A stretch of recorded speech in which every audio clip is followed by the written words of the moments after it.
Guys, you are watching Slester Gamer YouTube channel. In this video here is the list of 5 best racing games for low-end PC.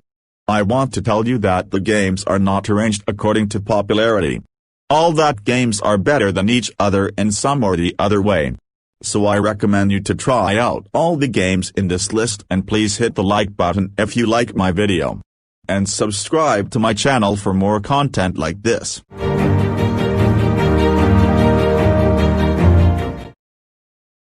At number 5 spot I have Blur.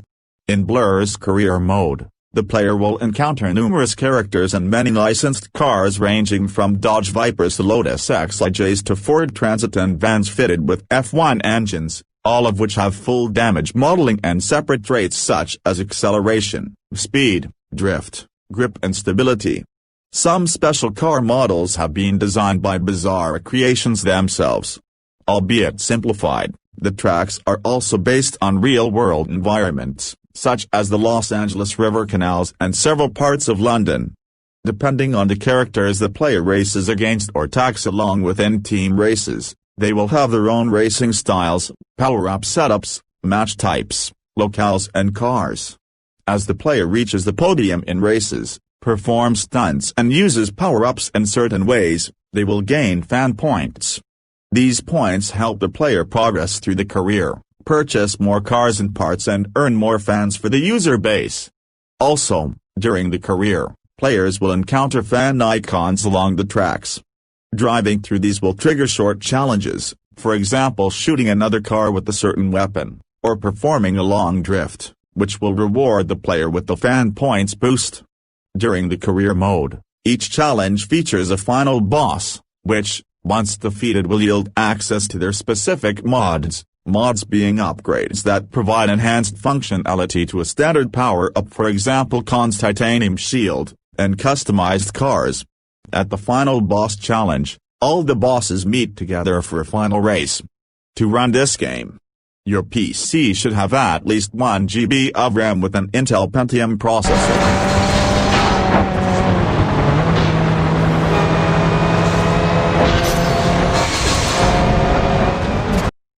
At number 4 spot I have Dirt 3. In Dirt 3, players raced iconic cars representing 50 years of off-road motorsport across 3 continents, from the forests of Michigan, to the infamous winding roads of Finland, to the national parks of Kenya.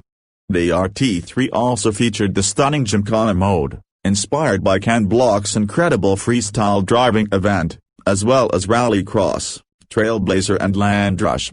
Powered by Codemaster's award-winning Ego engine, Dirt 3 features flashback to rewind time, genre-leading damage and the ability to take on all game modes in split-screen and competitive online multiplayer. To run this game, your PC should have at least 2 GB of RAM with a dual-core processor and an integrated graphic card.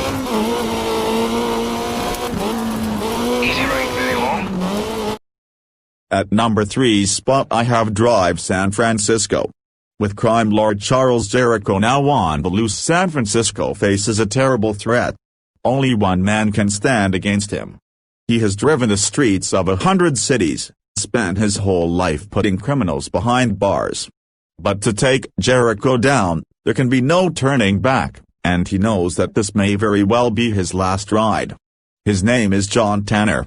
He is the driver. Developed by Ubisoft Reflections, creators of the original title, Driver San Francisco is the return of the established action driving video game series that has sold 14 million copies worldwide. Gamers play John Tanner, a hardened detective involved in a relentless manhunt throughout the city by the bay. Thanks to a groundbreaking gameplay feature, players can now seamlessly shift between more than 100 licensed vehicles, keeping them constantly in the heart of the action. With its timeless atmosphere, unique car handling and renewed playability, Driver San Francisco offers the free-roaming, classic, cinematic car chase experience. To run this game, your PC should have at least 2 GB of RAM with an Intel Pentium processor and an integrated graphic card. I really don't like this. Yes, yeah! At number 2 spot I have Crash Time for the Syndicate. Crash Time 4 follows on with the same basic story as the previous Crash Time games.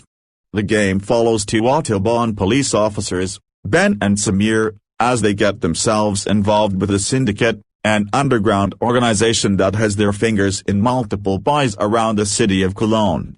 As you progress through the game, you'll have to chase people down, some of them members of the Syndicate, some of them not, as well as doing your usual job with the Autobahn police force, which usually involves just driving around until a new job comes in over the radio. It could be seen as realistic, but a lot of people will simply see it as boring.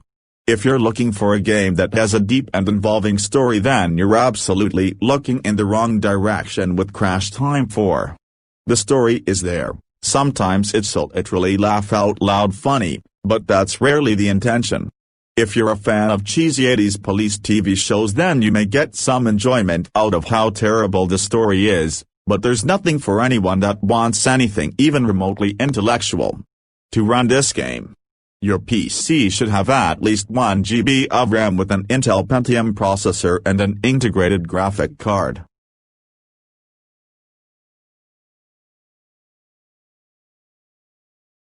At number 1 I have Need for Speed Most Wanted. Need for Speed, Most Wanted A, is an open-world racing game developed by Criterion Games and published by Electronic Arts. Most Wanted is the 19th title in the Need for Speed series and was released worldwide for Microsoft Windows, PlayStation 3, Xbox 360, PlayStation Vita, iOS and Android, beginning in North America in 2012, with the Wii version following in 2013 under the title Need for Speed, Most Wanted U. The game picked up on the Most Wanted intellectual property, as opposed to the Hot Pursuit reboot that Criterion Games developed previously. To run this game smoothly, your PC should have at least 4 GB of RAM with a dual-core processor and an integrated graphic card. That's all for video. If you liked the video, please hit the like button, and for the latest updated regarding our video, please subscribe to our channel and do not forget to hit the bell icon.